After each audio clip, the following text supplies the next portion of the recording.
In this video, I'm going to talk to you guys about the cornerstone and essence of drug-free physique building that is the foundation behind everything that we do. And this will act as a compass to guide you towards your dream physique at whatever stage of lifting you're at. A lot of bodybuilders and science-based people will disagree with me on this, but you really can't argue with it because it's the bottom line of drug-free physique success. And what I'm about to tell you will simplify everything that you've ever heard about fitness, cut through the bullshit, and save you years of time. And I truly wish someone would have given me this message when I was beginning my fitness journey. Most people are going to overlook the advice I'm about to give you in this video because everyone has a complexity bias and believes that if something is simple, then it can't be effective. They think the more complex things are, the more effective they are, but the opposite is the case. And as Bruce Lee once said, simplicity is the key to brilliance. Those who listen and truly take this to heart will always thrive with their physique goals. In many of my videos, you guys have heard me say that the ultimate key to building a great physique when you are drug-free is to simply have a handful of foundational compound exercises at the core of your routine, roughly 4 to 6, that are mainstays that work well for you, that you can train intensely, and that you're going to focus on mastering and getting as strong as possible at over time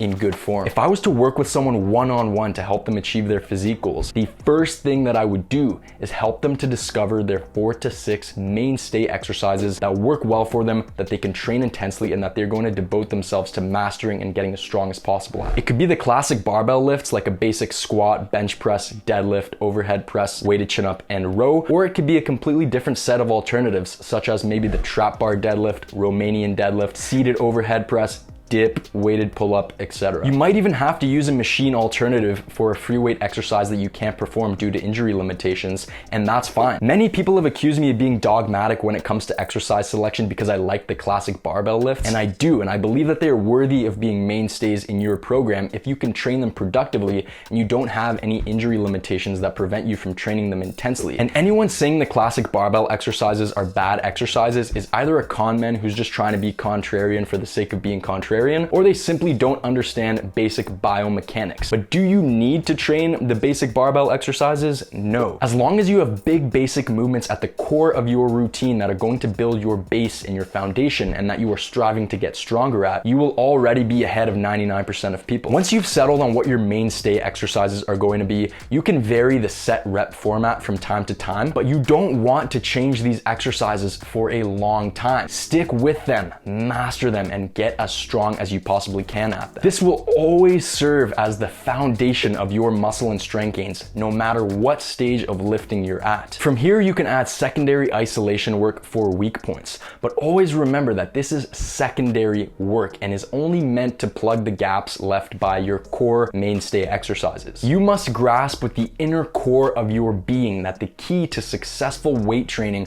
for drug-free trainees with a life outside of the gym is to focus on big basic exercises, short and infrequent workouts, hard work, and progressive overload. Everything else is based around this truth, and it's simply about applying yourself to this over a long time horizon. Building your physique is actually laughably simple, but it's not easy, and people make this shit way too complicated by focusing on secondary minor details, things like angles, sets per muscle group, training splits, training styles. Like, bro, shut the fuck up, man.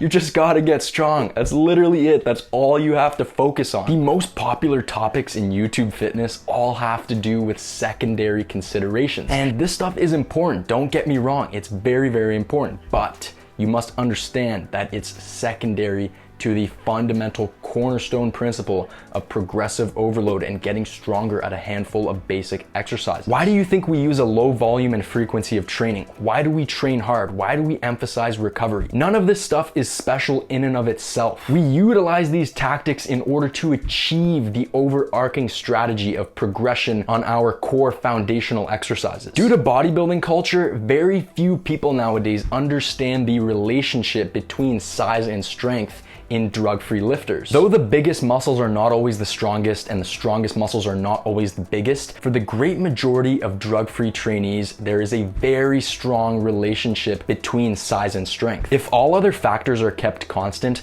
then the more weight you can build up to using, the more developed your body will be. You can also use this as a litmus test to see if your training program is working. As long as you keep getting stronger in good form, then what you're doing is working. Those who disagree with this are either on steroids, where these rules actually actually don't apply anymore with regards to the relationship between size and strength, or they're underdeveloped, unable to squat their body weight for 5 reps, and are focused on anything and everything but progressive overload on a handful of big major compound exercises. Once you internalize this fundamental truth, you'll realize that less training is more productive for the drug-free trainee. If the goal is to consistently get stronger at your core mainstay exercises, then you'll quickly come to the conclusion that conventional bodybuilding methods are a complete and utter waste of time. If you guys enjoyed this video, make sure to pick up my free 13-point natural muscle building checklist that will teach you the 13 fundamental principles of drug-free physique building that you simply cannot build muscle without. So check that out. I will send it to you for free in your inbox, and we'll talk soon.